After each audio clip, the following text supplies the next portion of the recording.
يا أيها الذين آمنوا لا تأكلوا الربا أضعافا مضاعفة واتقوا الله لعلكم تفلحون واتقوا النار التي أعدت للكافرين وأطيعوا الله والرسول لعلكم ترحمون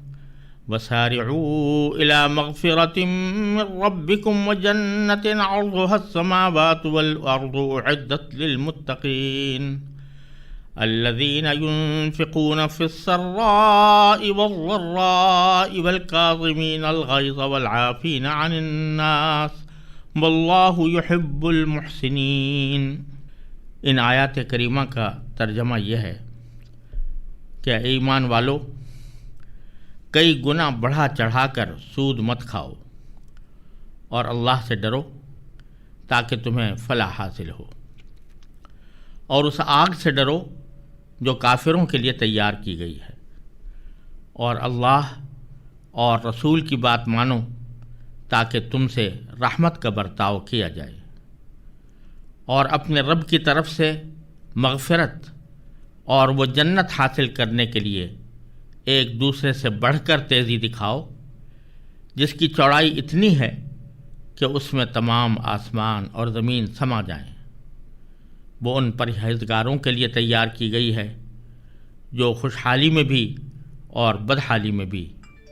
اللہ کے لیے مال خرچ کرتے ہیں، اور جو غصے کو پی جانے اور لوگوں کو معاف کرنے کے عادی ہیں۔ اللہ ایسے نیک لوگوں سے محبت کرتا ہے۔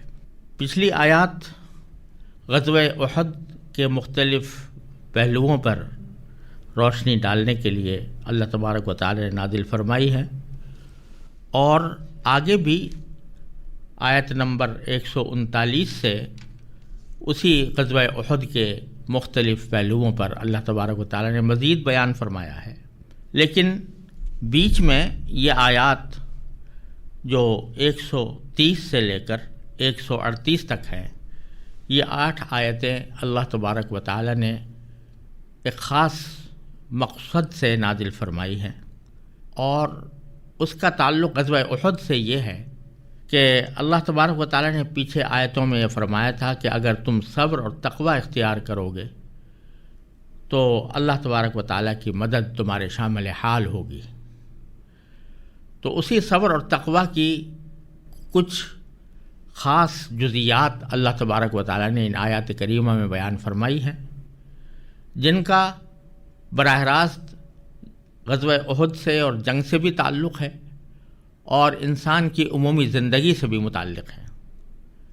قرآن کریم کا یہ اسلوب ہے کہ وہ کسی خاص واقعے پر جب کوئی تبصرہ فرماتا ہے تو اگرچہ اس کا پس منظر وہ واقعہ ہوتا ہے، لیکن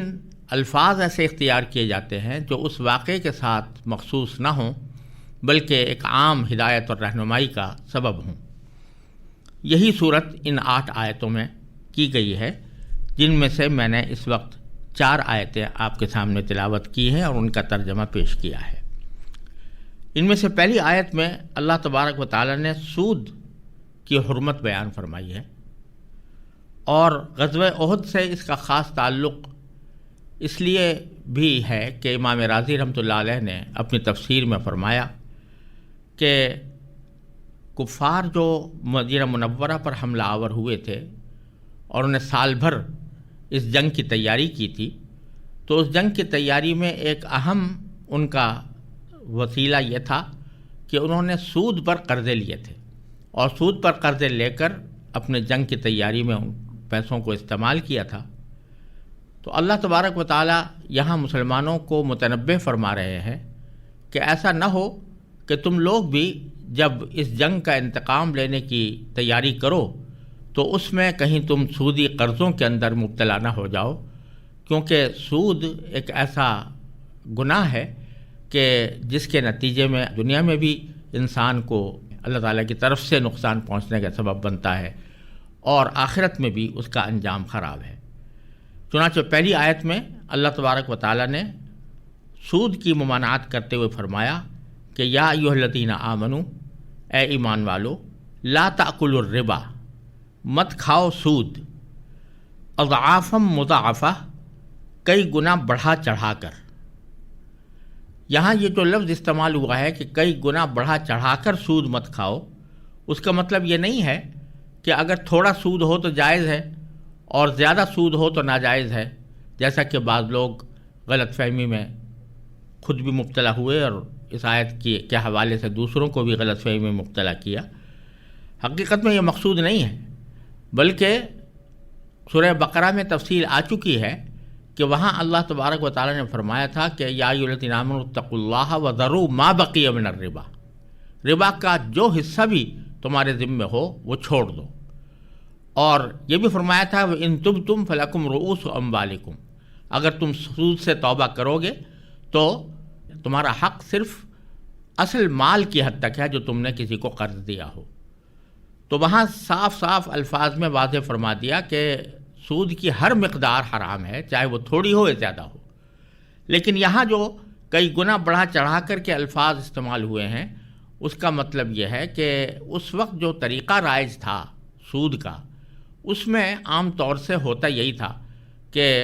جتنی اصل رقم ہوتی تھی اس سے سود کئی گنا بڑھ چڑھ جاتا تھا۔ اس واسطے ایک واقعے کے بیان کے طور پر اللہ تبارک و تعالی نے یہ بات فرمائی ہے۔ یہ کوئی اس حکم کی قید نہیں ہے کہ اگر کئی گنا بڑا چڑھا ہو تب تو حرام ہو اور اگر کم ہو تو جائز ہو، یہ مقصود نہیں ہے۔ یہ ایسا ہی ہے جیسا کہ دوسری جگہ اللہ تعالیٰ نے فرمایا کہ لا تشتروا بآیاتی ثمنا قلیلا، کہ تم میری آیتوں کو تھوڑی سی قیمت لے کر مت بیچو۔ اس کا ظاہر ہے یہ مطلب نہیں ہے کہ اگر بڑی قیمت مل رہی ہو تو پھر اللہ تعالیٰ کی آیتوں کو بیچنا جائز ہو جائے گا، بلکہ یہ ایک واقعے کا بیان ہے کہ جو تم لوگ قیمت لیتے ہو آیتوں کو فروخت کرنے کی، وہ ہوتی ہی بہت تھوڑی ہے اس عذاب کے مقابلے میں جو تمہیں پیش آنے والا ہے۔ تو جس طرح اللہ تبارک و تعالیٰ نے وہاں ثمناً قلیلا، تھوڑی قیمت کا ذکر فرمایا ہے، اسی طرح یہاں سود کے ساتھ کئی گنا بڑھا چڑھا کر کے جو الفاظ استعمال ہوئے ہیں وہ اس کی قباحت و شناعت بڑھانے کے لیے اور واقعے کا بیان کرنے کے لیے ہیں۔ یہ کوئی قانونی قید نہیں ہے ربا کی حرمت کے حکم کے اوپر۔ پھر فرمایا واتقوا اللہ، اور اللہ سے ڈرو، یعنی ہر گناہ کے موقع پر اگر آدمی کے دل میں کسی گناہ کا داعیہ پیدا ہو رہا ہے، جیسے سود کھانے کا داعیہ پیدا ہو رہا ہے، تو اس کا علاج یہی ہے کہ اللہ تبارک و تعالیٰ کے سامنے جواب دہی کا احساس اپنے دل میں پیدا کر کے اللہ تعالیٰ کے سامنے حاضر ہونے کے موقع سے آدمی اپنے آپ کو ڈرائے کہ مجھے ایک دن اللہ تعالیٰ کے سامنے پیش ہونا ہے اور مجھے اپنے اس عمل کا جواب دینا ہے، لہذا اگر یہ تقوی اختیار کرے گا تو وہ پھر انشاءاللہ اس گناہ سے محفوظ رہے گا۔ تو فرمایا واتقوا اللہ، اور اللہ سے ڈرو، لعلکم تفلحون، تاکہ تمہیں فلاح حاصل ہو۔ اور فرمایا واتقوا النار التی اعدت للکافرین، اور اس آگ سے ڈرو جو کافروں کے لیے تیار کی گئی ہے۔ یعنی اللہ تبارک و تعالی نے جہنم ان لوگوں کے لیے تیار کی ہوئی ہے کہ جو اللہ تبارک و تعالیٰ کے دین کا انکار کرتے ہیں، کفر کا ارتکاب کرتے ہیں۔ اگر تم ان جیسا کام کرو گے تو تم بھی اس آگ کی لپیٹ میں آ سکتے ہو۔ یہاں جو یہ فرمایا کہ وہ آگ جو کافروں کے لیے تیار کی گئی ہے، اس سے یہ بات معلوم ہوتی ہے کہ اللہ تبارک و تعالیٰ نے جہنم کا عذاب اصل میں جو تیار کیا ہے وہ ان لوگوں کے لیے ہے جو ایمان نہ لائیں اور کفر کی روش اختیار کریں۔ لیکن مسلمان جو ایمان لے آیا اور اس سے کبھی گناہ سرزد ہوا تو آگ اصلاً اس کے لیے تیار نہیں کی گئی، اصل تو کافروں کے لیے تیار کی گئی، لیکن چونکہ اس نے کوئی برا عمل کیا ہے لہذا کچھ دیر کے لیے یا کچھ وقت کے لیے وہ بھی اس آگ کے عذاب کو بھگتے گا، لہذا وہ ایک عارضی سزا ہے جو اس کو ملے گی، لیکن اصل جو آگ تیار کی گئی ہے وہ کافر لوگوں کے لیے کی گئی ہے جو ایمان سے بالکل پھرے ہوئے ہوں اور اللہ تبارک و تعالیٰ کی لائے ہوئے دین کے منکر ہوں اور حق واضح ہو جانے کے باوجود وہ اس پر اصرار کریں۔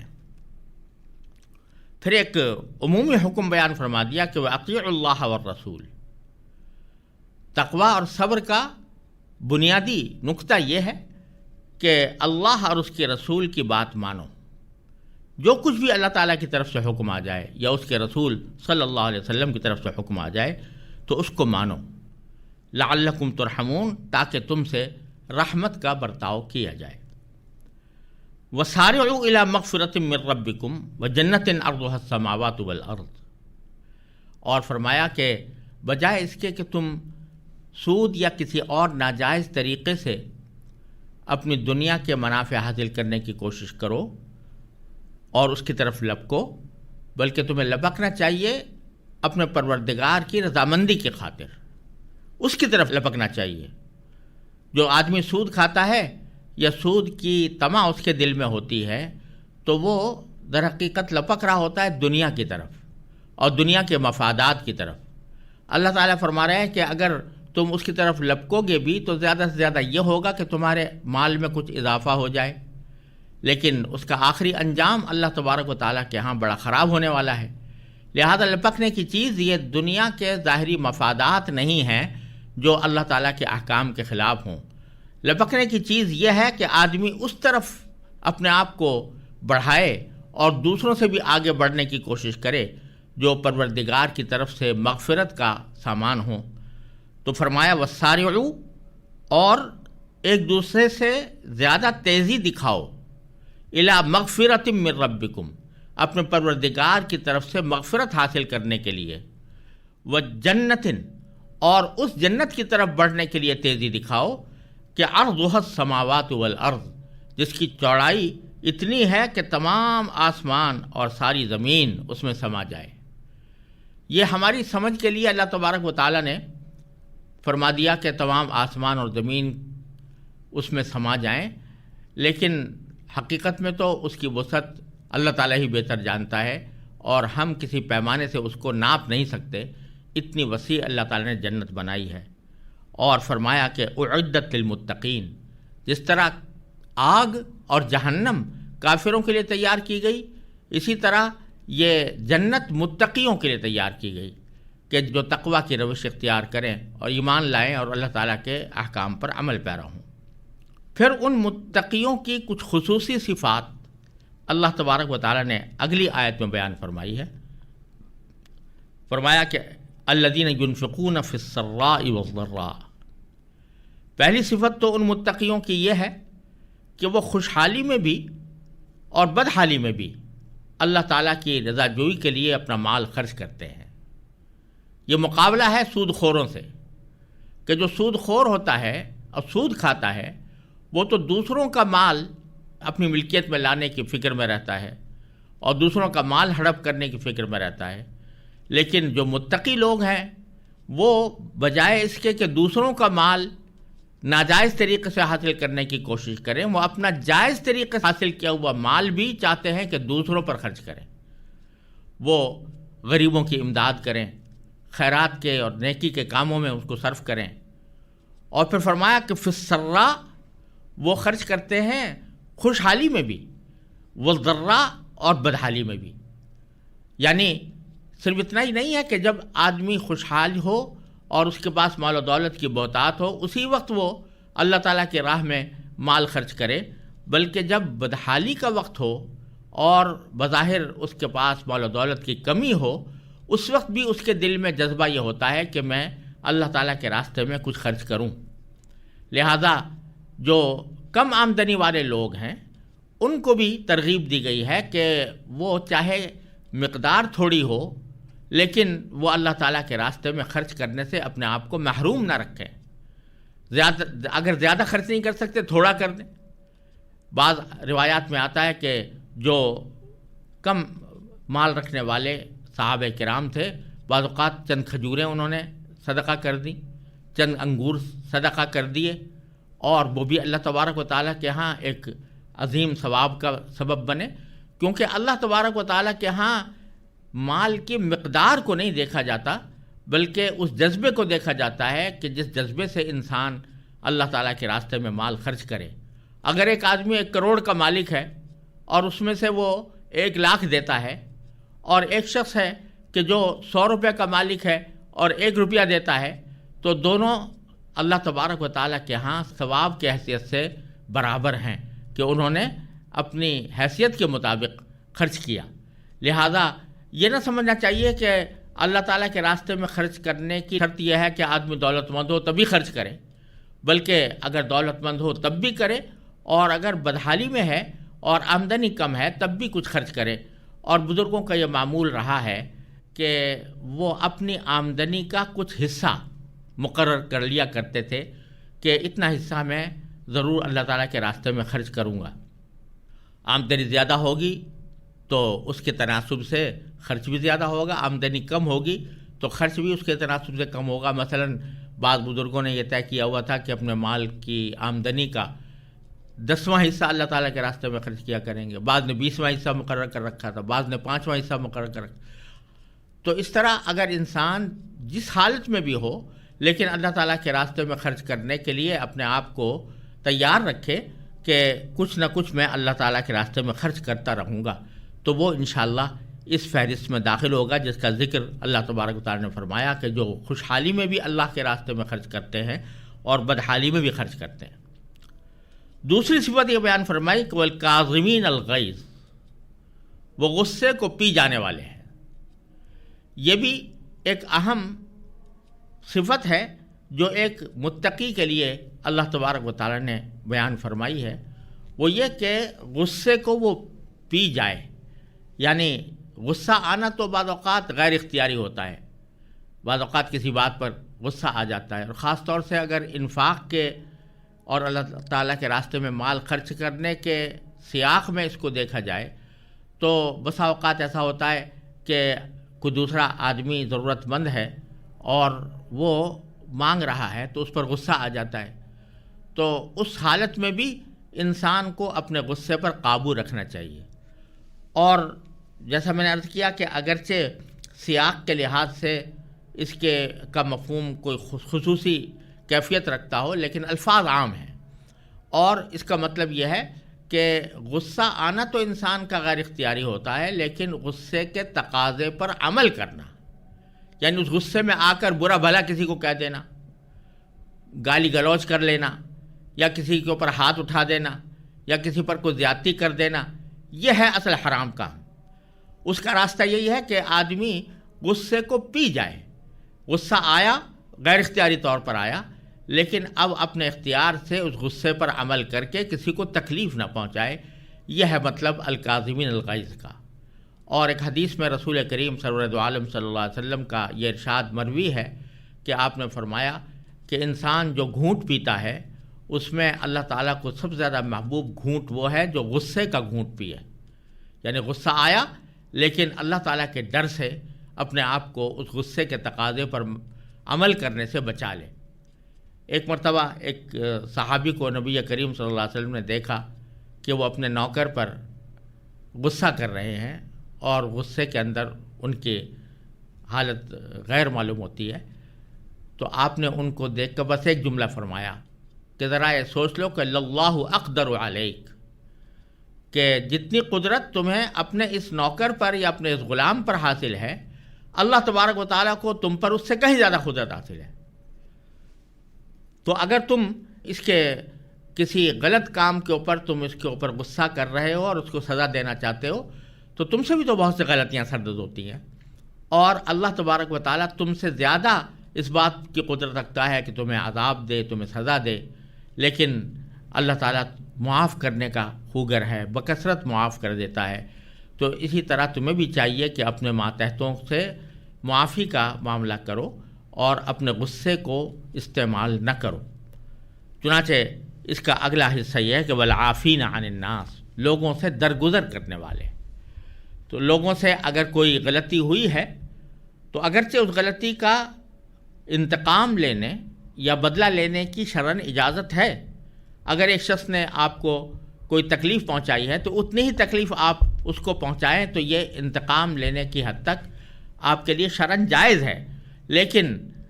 اللہ تبارک و تعالیٰ فرماتے ہیں کہ اگر کوئی شخص دوسرے سے درگزر کرے اور اس کو معاف کر دے تو یہ تقویٰ کا اعلیٰ درجہ ہے، اور اس کی بنا پر اللہ تبارک و تعالیٰ کے ہاں وہ جنت کا حقدار ہوتا ہے۔ اور یہ دیکھنا چاہیے کہ اگر میں نے بدلہ لینے کے لیے، اپنا غصہ ٹھنڈا کرنے کے لیے اس کو تکلیف پہنچا بھی دی تو مجھے کیا ملا؟ لیکن اگر میں نے معاف کر دیا اور درگزر سے کام لیا تو میرے لیے اللہ تبارک و تعالیٰ کے ہاں بہت بڑے درجات ہیں اور جنت کی نعمتیں ہیں، تو اس لیے معاف کر دینا کہیں زیادہ بہتر ہے بنسبت اس کے کہ آدمی اپنے اوپر کی ہوئی زیادتی کا بدلہ لے۔ اور اسی کو پر فرمایا واللہ یحب المحسنین، اللہ تعالیٰ ایسے نیک لوگوں سے محبت کرتا ہے۔ تو یہ کتنا بڑا انعام ہے کہ اگر فرض کرو کہ ہم معاف نہ کرتے اور بدلہ لے لیتے تو زیادہ سے زیادہ یہ ہوتا کہ ہمارے غصے کی آگ ٹھنڈی ہو جاتی، لیکن اگر ہم نے معاف کر دیا تو اللہ تبارک و تعالیٰ اپنی محبت کا وعدہ فرما رہے ہیں کہ اللہ تعالیٰ ایسے نیک لوگوں سے محبت کرتا ہے جو دوسروں کو معاف کر دینے کے خوگر ہوں۔